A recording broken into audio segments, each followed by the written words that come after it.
Good evening, America. I enact the movie Heathers along with my writing and performance of Heathers 2. Tonight I would like to give you a performance of the some of the two scenes in the movie Heathers, brilliant movie featuring Christian Slater and Winona Ryder, and then I'll give you a sample of my script from Heathers 2, a sample of both scripts. Fade in. Exterior, Sawyer's backyard, dawn.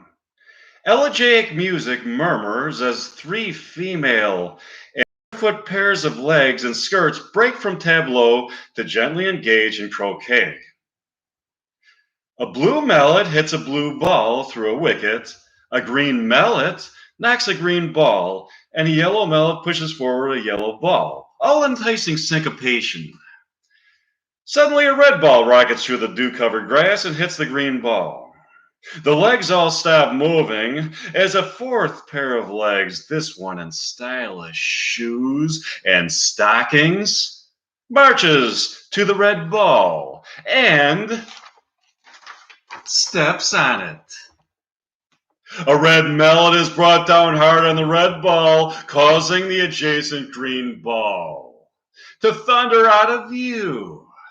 The pair of legs maneuvering the green ball departs. This process of elimination is grimly repeated with the yellow ball and again with the blue ball.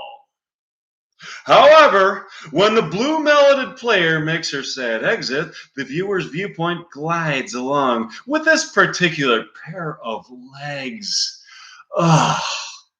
A red ball whizzes by, the legs stop. Another red ball malevolently sails past the legs. Then, yet another red ball. A fourth red ball makes brutal contact with the legs, causing the player to fall to her knees. And into the frame. The player is Veronica Sawyer. Interior, Veronica Sawyer's bedroom.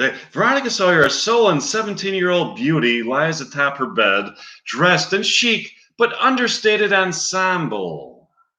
Her eyes glazed open in a morning reverie. She blows up at her bangs, then slides off her bed, launching to her voice-over narration over the empty bed.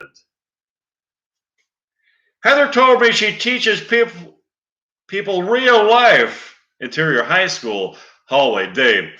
Continuing her narration, Veronica glides through a bustling high school hallway with a frozen smile. She said real life shucks losers dry. If you want to fuck with the Eagles, you have to learn to fly.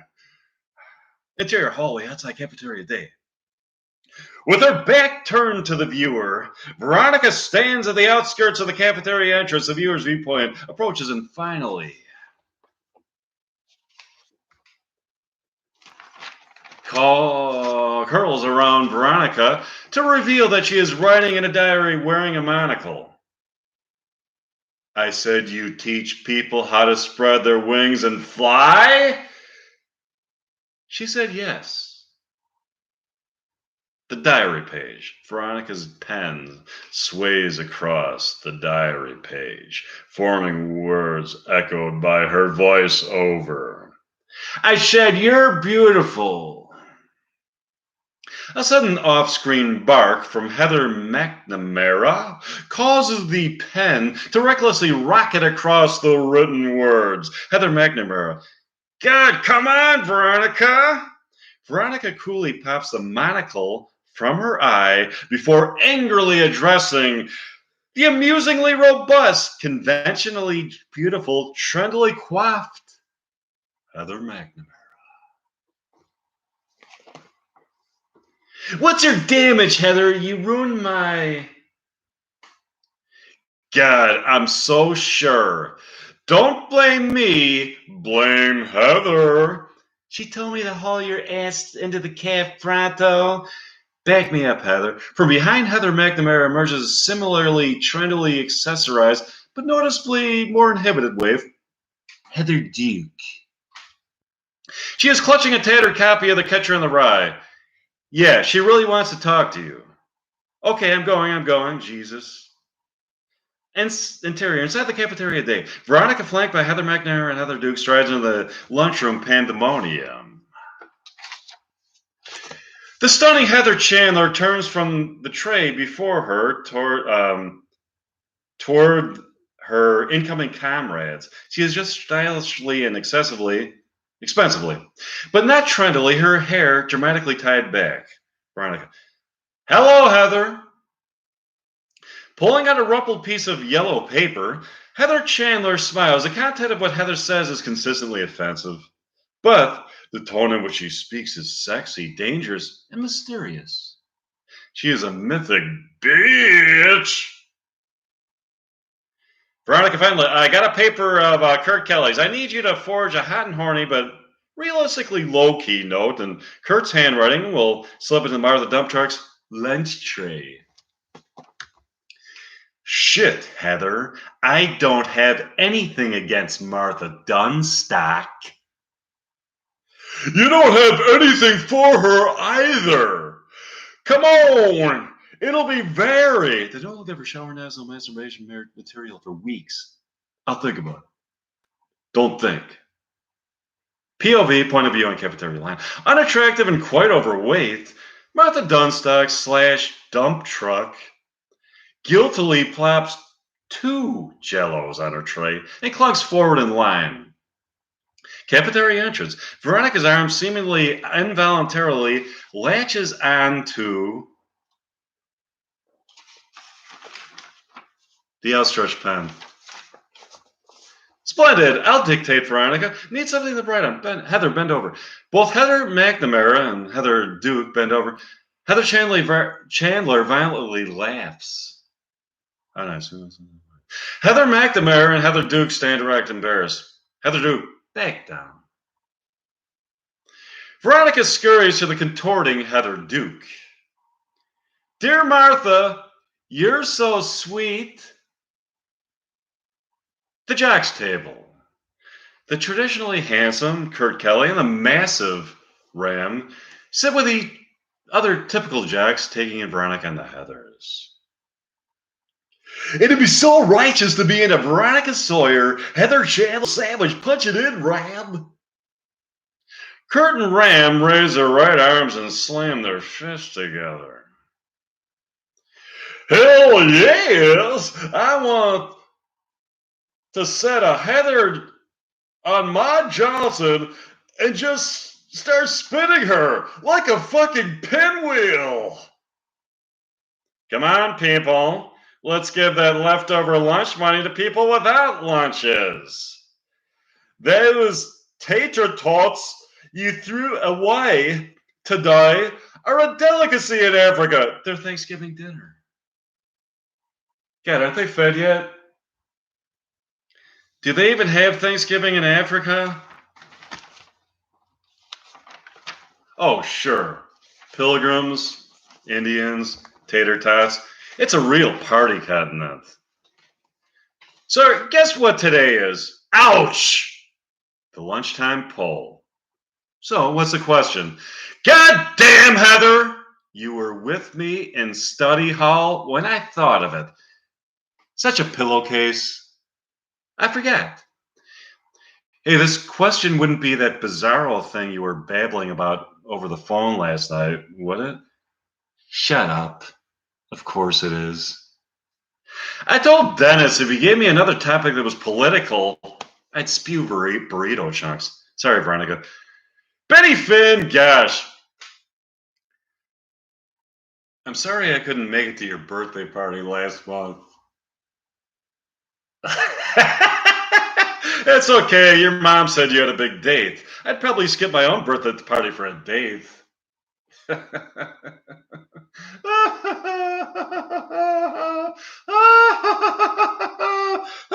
Don't say that. Oh, Ronnie, you have to look at what I dug up the other day. I was talking with someone.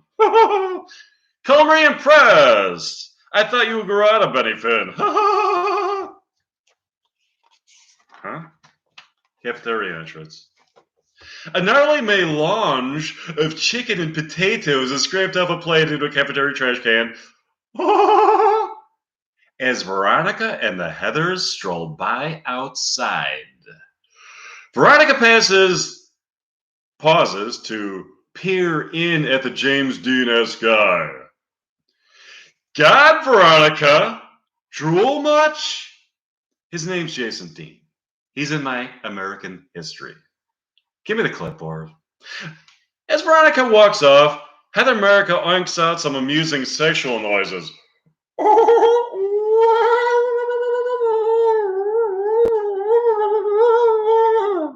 Cafeteria / James Dean's table. Jason Dean's table. Veronica saunters to Jason Dean. Hello, Jason Dean. Greetings and salutations. Call me JD. Are you a Heather? No, Veronica Sawyer. This may seem like a stupid question. There are no stupid questions. If you inherit $5 million the same day aliens tell the Earth they're blowing it up in 2 days, what would you do? That's the stupidest question I've ever heard. JD's table. An intrigued JD laconically answers the question. Probably just run out to the middle of a lake. Bring along my sacks, some tequila, and some Bach. How very. Heather Chandler breaks Veronica's days of admiration. Come on. Later.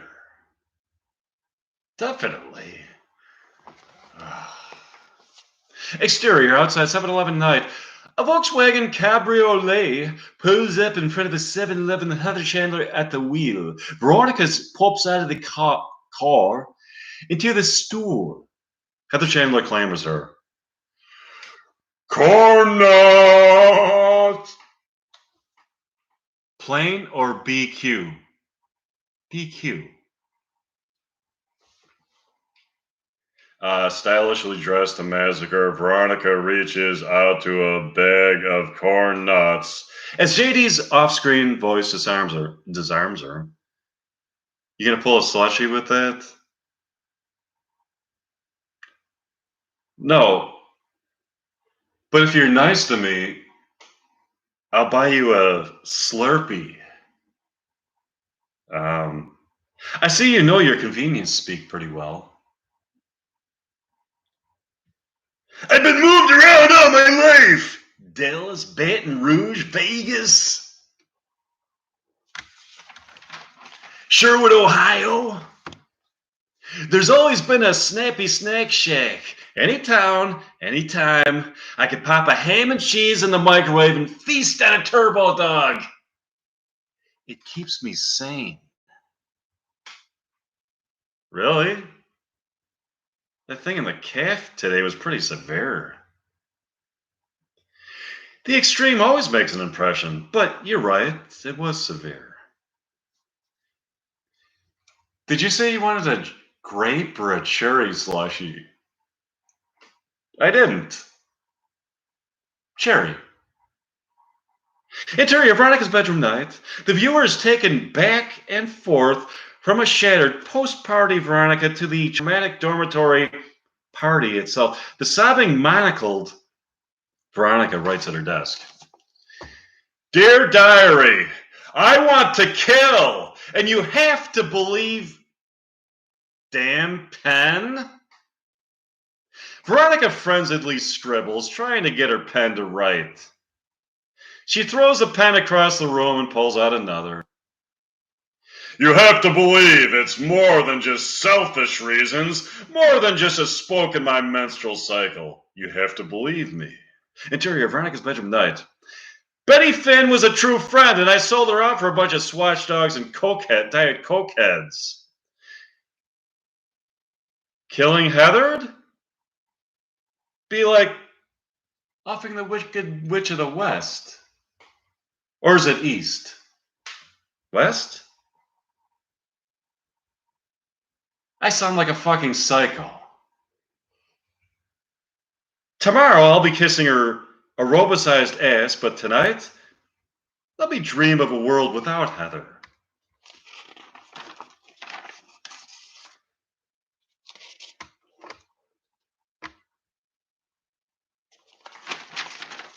A world where I am free. Interior Veronica's bedroom night. Veronica flings her diary across the room where it hits the wall behind the stunning figure of JD. Veronica gasps, "Dreadful etiquette, I apologize." It's okay. I saw the croquet set up a back. Are you up for a match? Veronica is simultaneously dismayed and exhilarated. She seems ready to burst out all her anxieties, but instead, "Sure, but I'm blue." "Hey, sir, the saw your backyard at night." What a life. I almost moved into high school out of sixth grade because I was some genius. We all decided to chuck the idea because I'd have trouble making friends, blah, blah, blah. Now, blah, blah, blah is all I do. I use my grand IQ to figure out what lip gloss to wear and how to hit three keggers before curfew. Some genius.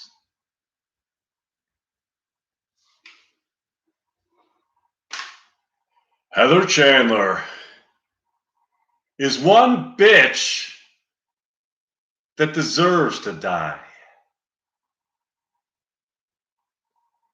Killing her won't solve anything. A well-timed lightning bolt through her window, and Monday morning, all the other Heather shit, everybody would be cast fucking adrift. Well, then I'll pray for rain. Interior, the Chandler kitchen day. The sound of a lock being jimmied is heard moments before Veronica and JD burst through the door. Trust me. She skips a Saturday morning trip to Grandma's house, even when she's hungover.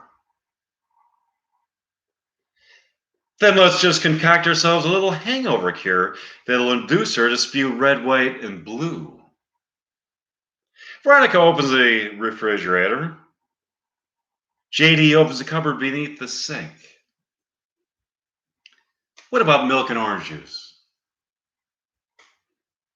What's the upchuck factor on that? JD holds up a bottle of cleaning fluid. I'm a no rust buildup man myself.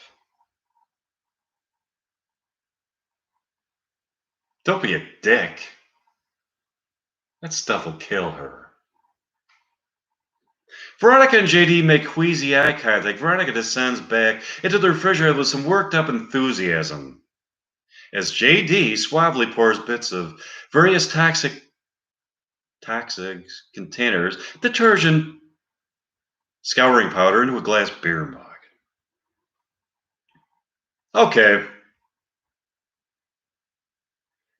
We'll cook up some soup and put it in a Coke. Sick, huh? Now, should it be chicken noodle or bean with bacon?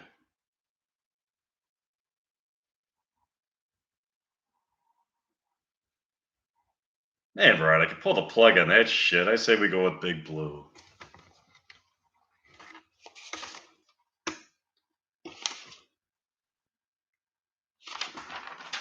Okay, that was a little sample of the Heather script. Okay. Let's see, what else we got? I'll give you some of my recent dialogue that I wrote for my Heather's 2 script. Okay.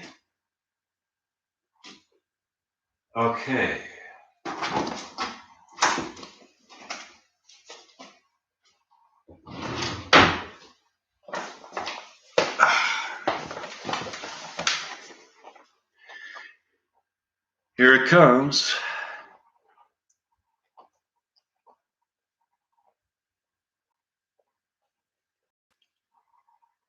Just okay. Here's the Heather's 2. We got my Heather's 2 script. So please stay tuned. I got some funny stuff for you. If you like humor, then please listen in. If you like to be informed, if you like to be enlightened, if you like to be titillated in some way, then just keep listening. Heather's 2 continued. Where did I leave off? Um,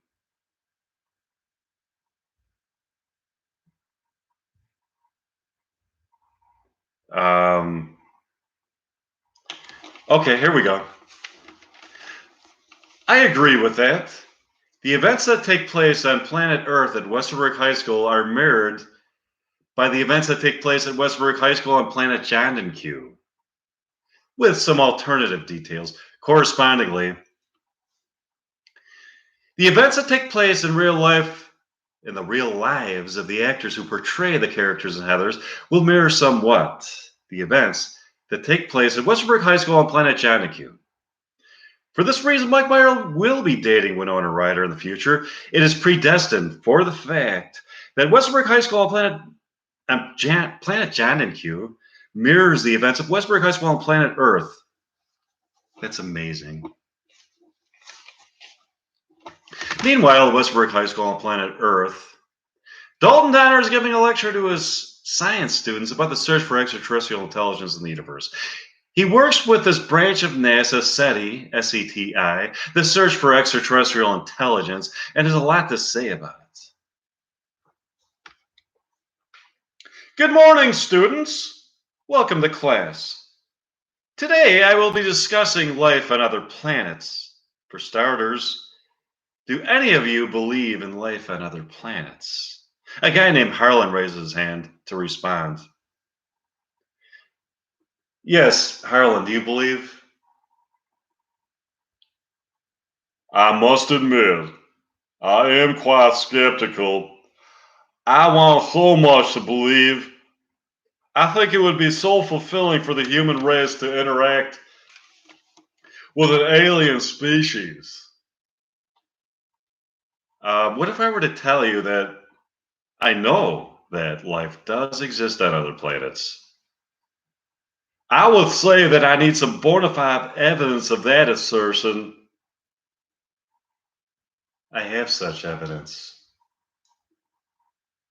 Yeah? What is it? For starters, let me explain something. There's a planet known as Planet Jonahue that mirrors the events that take place at Westerberg High School on planet Earth. There's a Westerberg High School on planet Jonahue with the same people. The events that take place at Westerberg High School on planet Jonahue are an alternative take of the events that take place at Westerberg High School on planet Earth.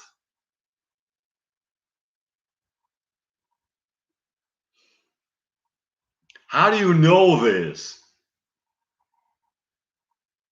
I know this because I met an alien named Candle from planet Jonahue. Candle took Miss Sawyer and I to planet Jonahue where we saw some amazing things. Can we meet Candle? Yes, you can. As a matter of fact, he's here today. Candle walks into the classroom to greet Dalton Donner's science class. Good evening, class. I am Candle from planet John and Q. It's nice to meet you, Candle. It's nice to meet you, Harlan. So, what brings you to planet Earth, Candle? My wife, Isadorex, fled planet Jonahue with an alien with whom she is having an affair. My heart is broken. My love for her was more important than almost anything in my life. I have come to planet Earth to get Isadorex back. Can you forgive Isadorex for having an affair? Maybe, but only if Isadorex shoves her naked ass in my face. Suddenly, Miss Sawyer appears to the class at the door. Excuse me, class. I need to speak to Mr. Donner. What is it, Veronica? Come see me in the hallway. They go to the hallway, Dalton. What's on your mind, Veronica?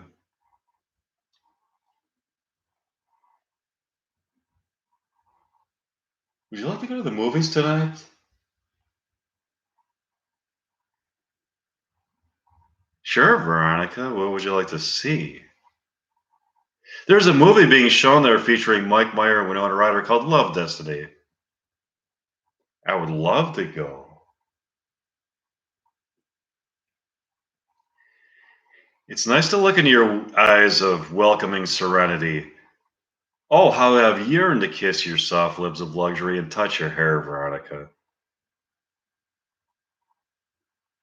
I'll see you tonight, Dalton.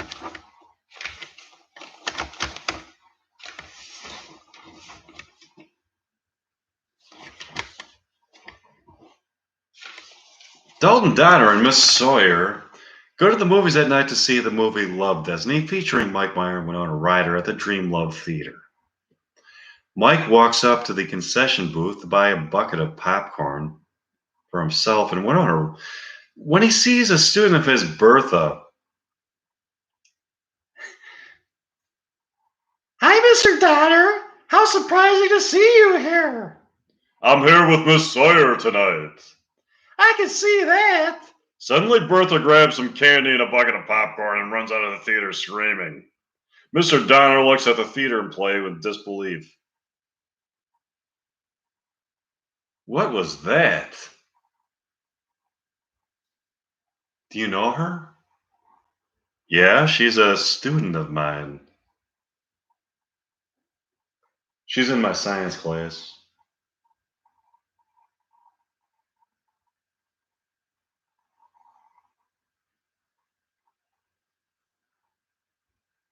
That bitch is in your science class? She stole popcorn and candy from me. Yeah, it looks as though she's took off some popcorn and candy she didn't pay for. Is she a good student? Yeah, that's why I'm so surprised. Mr. Donner walks back to see Miss Sawyer. You won't believe it, Miss Sawyer. Bertha Chevalier stole popcorn and candy from here. Really?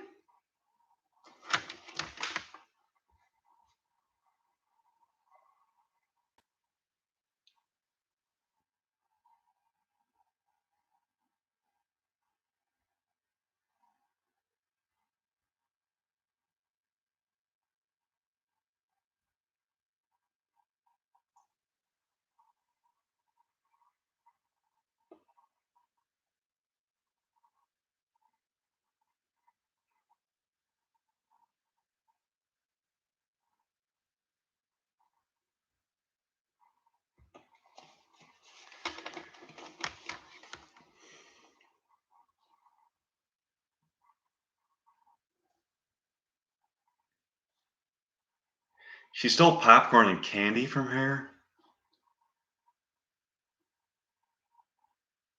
Yeah, she stole popcorn and candy.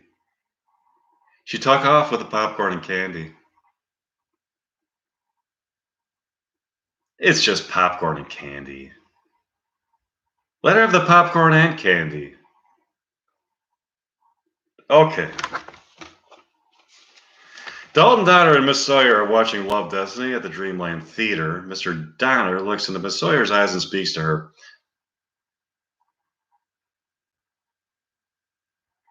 You look lovely tonight, Miss Sawyer.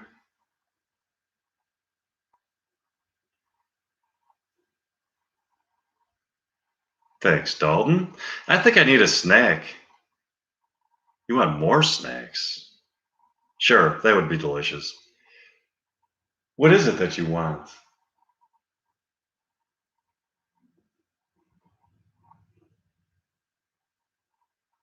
I would like anything with gooey caramel in it. That's going to be delectable. I'm going to go and get that for you.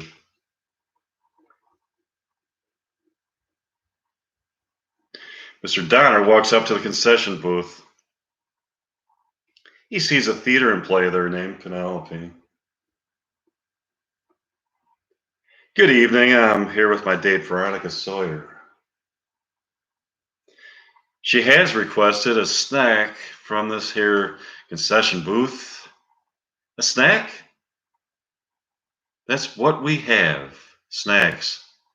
That's the only thing we have. My point exactly. That's why I came. I came because I knew I could get a snack.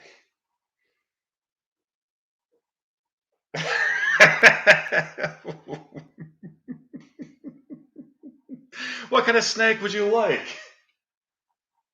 Um, my girlfriend Veronica Sawyer has requested anything with gooey caramel. Gooey caramel? We don't have anything with gooey caramel. Are you being serious? You don't have anything with gooey caramel?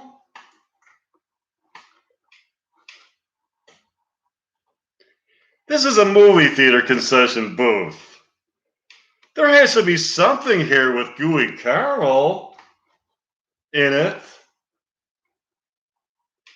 Sure, a person might surmise that a movie theater concession booth would not, under any circumstances, be lacking in snacks containing that devilishly delightful ingredient, gooey caramel. These, however, are extenuating circumstances. Extenuating? In what way? Bertha, your student, has stolen the snacks containing gooey caramel.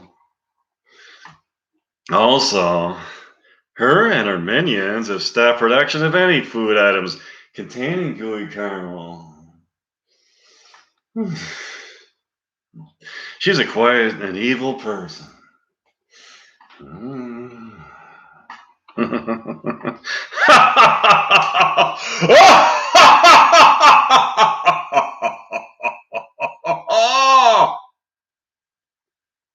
I don't know how I'm going to go on living life without gooey caramel. Just ponder that for a moment.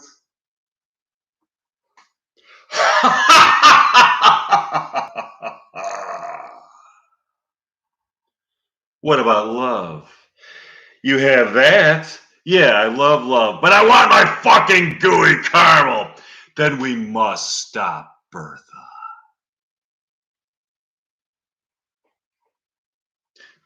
I'll have to talk to you about this later, Penelope.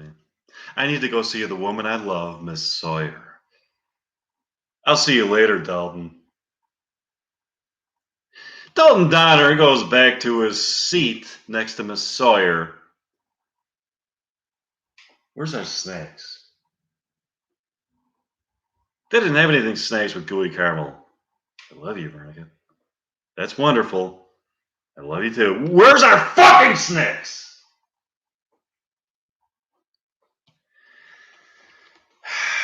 Bertha, my student, stole the snacks containing gooey caramel and stopped production of any food items containing gooey caramel. We must stop her. I agree. The movie stars. The stars of the movie Love Destiny are Mike Meyer and Winona Ryder. Dalton Donner looks at Miss Sawyer and speaks to her. I know something very interesting about this movie, Veronica.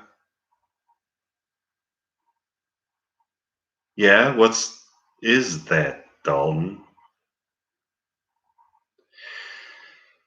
The characters in this movie, Mike Meyer and Winona Ryder, are the real life people who portray us, the archetypal characters in the realm of archetypes where fiction exists.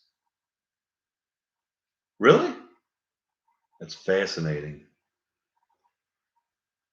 Also, since the Westerberg High School that exists on planet Jonacue shows a mirror image of the events that take place on planet Earth, Mike Myers shall have a love affair with Winona Ryder.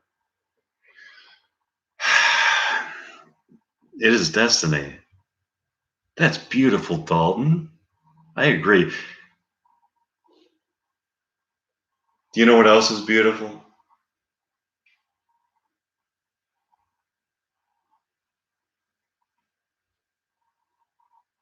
What, Dalton?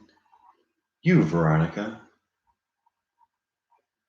When I look into your eyes, my soul is transported to a plateau upon which I can gaze upon a field of immortal beauty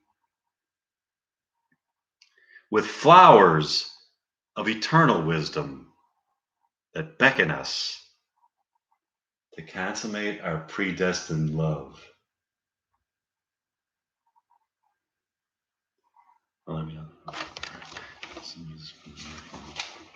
Um,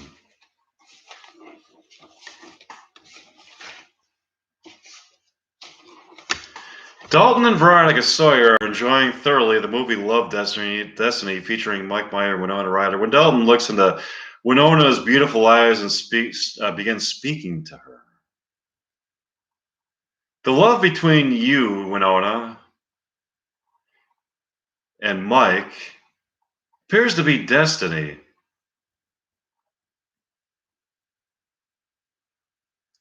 Do you always talk to characters in movies on the screen, Dalton?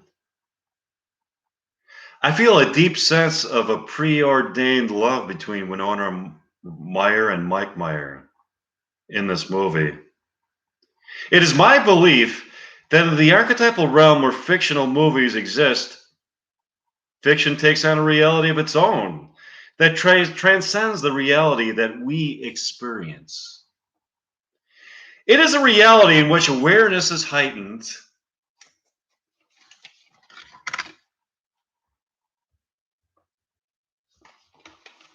and sexual pleasure is enhanced to a level of both physical excitation and spiritual discovery, in which both people involved not only have a physical orgasm, but also a spiritual orgasm that enables them to see into a reality both vast and eternal, as the consummation of their love is also their doorway to immortality.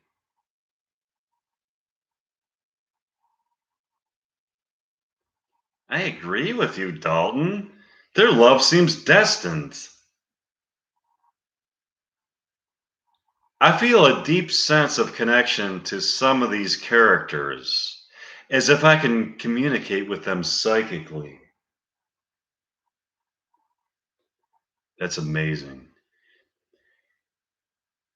Hey, look, Veronica, it's Bertha Chevalier sitting by herself with a bucket of popcorn. Yeah, the bitch who stole popcorn and candy and stopped production of any snacks containing gooey caramel. We should talk to her. I'll talk to her soon. She's a good student. She's a very good student.